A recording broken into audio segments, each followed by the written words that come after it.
The students he taught are now Deputy Chief Ministers, Minister and Deputy Minister. All of them carry the title of senior political leaders. He was born into a scholarly family. Both of his parents were teachers. He was in school at the mere age of 2, sitting in a corner listening to his mother teach.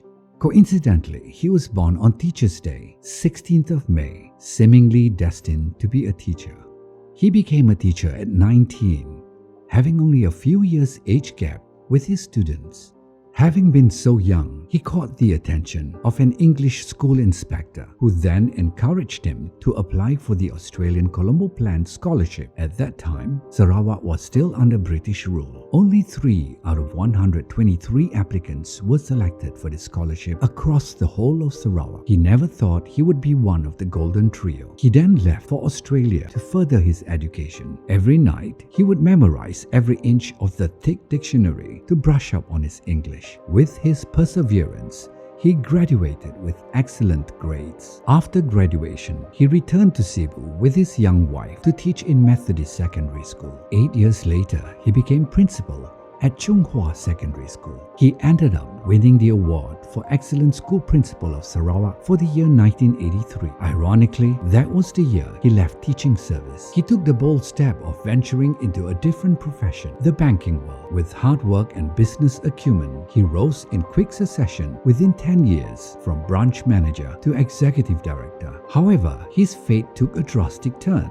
He thought he was on top of the financial world, but when opportunity presented itself, he took the chance and ventured into politics. He lost by 23 votes for his first stint in his political career. Still, the valuable lessons he learned from his failures made him a better politician, enabling him to emerge victorious in the next 6 successive state elections from 1991 until today. He went on to become the youngest Speaker of the Sarawak Legislative Council and subsequently served as a minister, holding different portfolios including finance for nearly 30 years. Despite of his tight schedules in ministerial duties, he still harbored dreams for education. Back then, no one believed Cebu would house universities. So when he suggested establishing universities, despite being constantly ridiculed, he managed to set up, with the help from his son Dato Andrew Wong, colleges and university, which eventually gave Cebu the title of Unicity.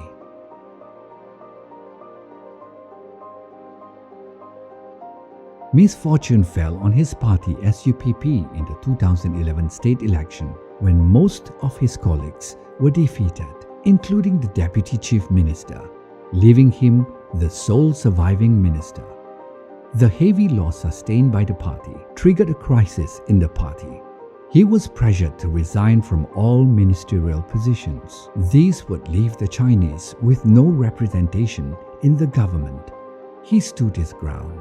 As a result, he and those who supported him were unceremoniously dismissed from the party. Left with little option, he founded a new party that was criticized by many. Some comrades even left, even in the face of rebellion. His ability was valued by Tok Nan. Like a knot tied together, he and Tok Nan shared a bond, and Tok Nan's words left an imprint on him, expressing his worries for Sarawak when he was gravely ill. Those words motivated him to do more for Sarawak and the people of Sarawak. Tok Nan continued to appoint him to administer Sarawak's finances. He went on to accumulate 31 billion rainy day savings for Sarawak during his tenure as second Minister of Finance. After the passing of Tok Nan, governance, equality and fairness were not in his party's favor. The situation was no longer tolerable, and 2019 was the year that birthed his purpose.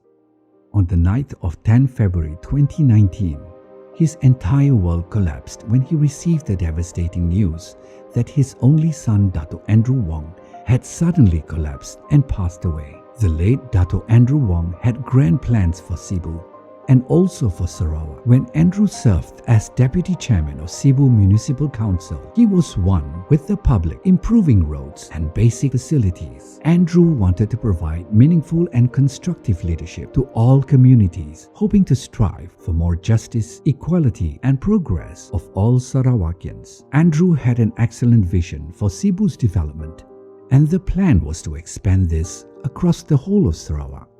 But Andrew did not live long enough to do so.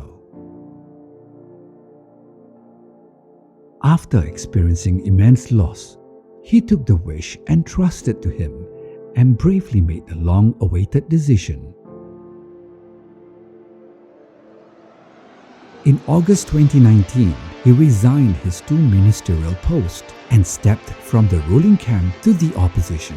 His party is hailed as a force to be reckoned with. Even the opposition, with the deepest roots in Sarawak, wants to cooperate with him, and the ruling party dare not despise him. He wants to review all major projects, ensuring funds will be spent where Sarawakians will genuinely benefit, especially when the pandemic has hit everyone hard. Every afflicted industry must stand up and thrive again to balance the fight against COVID-19 and ensuring financial stability at the same time. From the moment he became in opposition, teachers and students have now switched from ally to political enemies. He wants what's best for the people of Sarawak. He has promises to keep and miles to go before he sleeps. He does not look back, only ahead.